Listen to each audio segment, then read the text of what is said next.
Hello friends, ગાયત્રીબેનના કિચનમાં તમારું સ્વાગત છે। આજે આપણે પાલકની ભાજી અને મગની દાળનું શાક બનાવીશું, જે સેહત માટે હેલ્ધી હોય છે।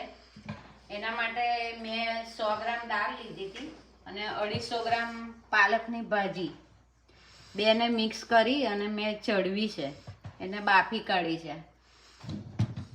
હવે મેં આ એક ટામેટું લીધું છે નાનું, અને એક નાની ડુંગળી લીધી છે, અને લસણની પેસ્ટ, ખાલી લસણની પેસ્ટ લીધી છે, અને આ તેલ છે, સ્વાદ પ્રમાણે મીઠું, અને આ મરચું હળદર, એમાં ગરમ મસાલો પડશે અને ધાણા જીરું પડશે। હવે સૌપ્રથમ આપણે પેન મૂકીશું।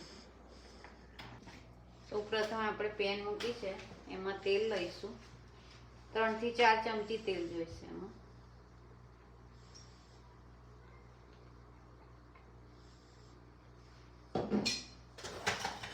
હવે આપણે 1/2 ચમચી જીરું લઈશું।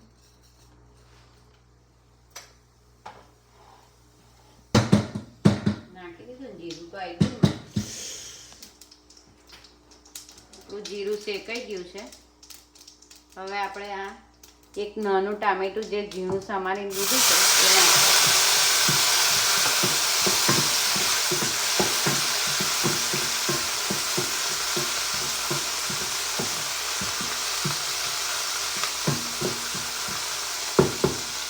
હવે આપણે આ ડુંગળી લીધી છે નાની,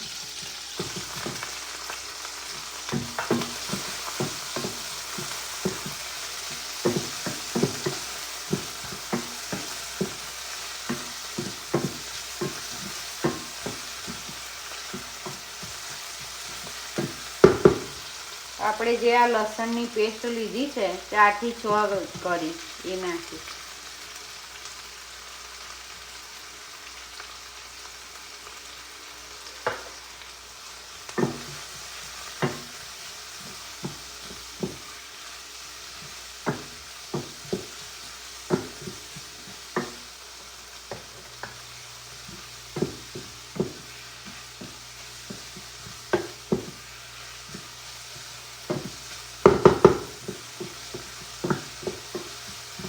હવે આપણે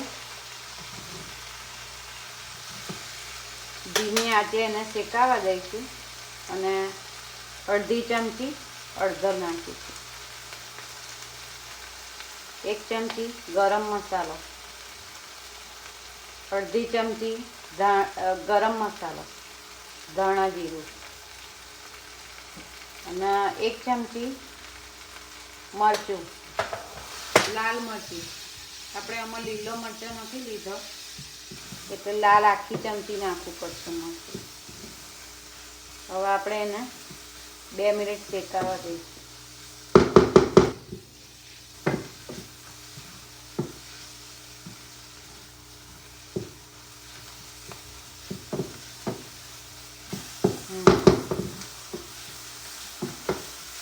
આપણો મસાલો શેકાઈ ગયો છે।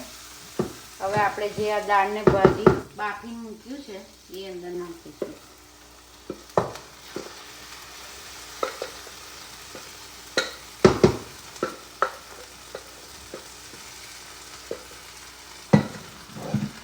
મેં મારી રીતે 1 ગ્લાસ પાણી લઉં છું, તો તમારે જેટલી ભાજી પાતળી કરવી હોય, જાડી રાખવી હોય એ પ્રમાણે તમે પાણી નાખી શકો છો।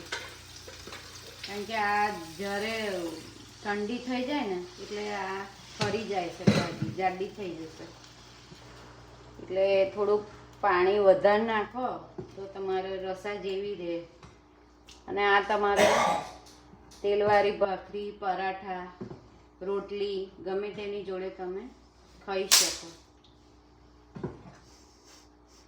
હવે આપણે લાસ્ટમાં મીઠું એટલું નાખવાનું રહ્યું છે।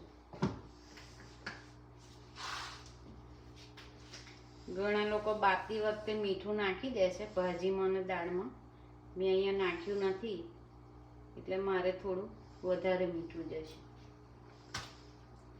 તમે ચડવા મૂકી દો, દાળને ભાજી ચડવા જોડે મૂકો ત્યારે બી મીઠું થોડું મેં નાખી શકો છો, મેં નાખ્યું નથી।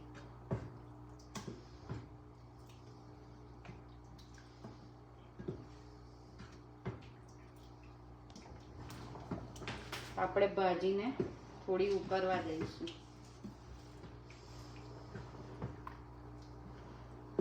2 મિનિટ ઉકળે એટલે ભાજી આપણી તૈયાર થઈ ગઈ એવું સમજવાનું.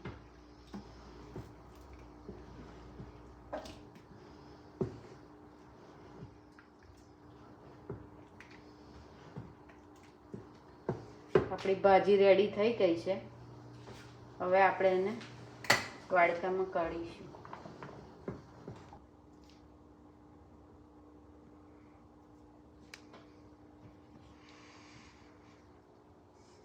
જો તમને મારી રેસીપી પસંદ આવી હોય તો લાઈક કરો, શેર કરો, સબસ્ક્રાઈબ કરો અને બેલ આઇકન દબાવવાનું ભૂલતા નહીં. જય શ્રી કૃષ્ણ, જય માતાજી, થેન્ક યુ.